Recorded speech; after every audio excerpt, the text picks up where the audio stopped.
Ce devait être une finale de rêve, une véritable fête. Elle se transforma en cauchemar, en une terrible tragédie. L'image qui me revient constamment, c'est la panique de tout le monde. Ce jour-là, 38 personnes sont mortes, écrasées, étouffées, des supporters italiens pour la plupart. Une 39e victime décédera 3 mois plus tard. En Italie, mais aussi dans le monde du football, c'est resté vraiment dans les mémoires. Une finale de rêve, Liverpool, tenant du titre, contre la Juventus de Turin. 2 grands clubs européens et surtout, je dirais, 2 nations antagonistes sur le plan sportif. Journaliste à la télévision romande, Claude Choly enquête depuis plusieurs semaines pour temps présent sur un phénomène alors surtout associé à la Grande-Bretagne, le hooliganisme. Donc on se dit, il faudrait vraiment espérer qu'il y ait une finale entre les 2 clubs. La rencontre tant attendue va se dérouler dans le stade vétuste du Heysel à Bruxelles. On sait que la foule est un phénomène qui augmente la liberté, entre guillemets, d'expression des individus vers la violence.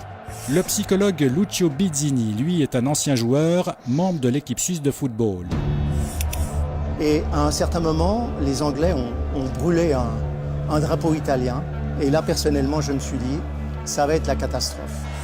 Séparés par un simple grillage, les hooligans lancent alors une première charge contre les tifosi dans la tribune Z. Les forces de l'ordre, en nombre insuffisant, sont complètement débordées. C'est la panique. Après un deuxième assaut, un mur cède sous le poids des supporters italiens qui tentent de s'échapper. Et c'est le drame, 90 minutes avant le coup d'envoi. La caméra, le reportage, c'était une protection, une sorte de manteau qui nous protégeait. J'ai revu ces images peut-être pour la 5e ou 6e fois, mais le choc est toujours le même que le premier soir. Ce soir-là, le match fut malgré tout disputé. Décision des autorités face à ce stade déchaîné. Quelque part, c'était une façon de calmer un peu le jeu à ce moment-là.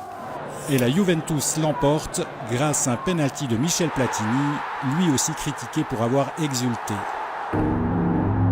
Ce drame marqua une soudaine prise de conscience. C'est vrai qu'il y a un après Heysel. D'abord, les clubs anglais ont été interdits de stade pendant 3 ans puis 5 ans. Et puis les stades ont été modernisés, les places assises, une sécurité bien meilleure. Le stade du Heysel a ainsi été détruit, reconstruit et rebaptisé. Mais les hooligans n'ont pas pour autant disparu. C'est aussi les dirigeants qui doivent prendre des décisions d'interdire à ces gens d'avoir l'accès au stade. Quant aux images de la télévision romande, elles firent ce jour-là le tour du monde. On était là au bon moment et il fallait que ça se voie et le dénoncer en quelque sorte.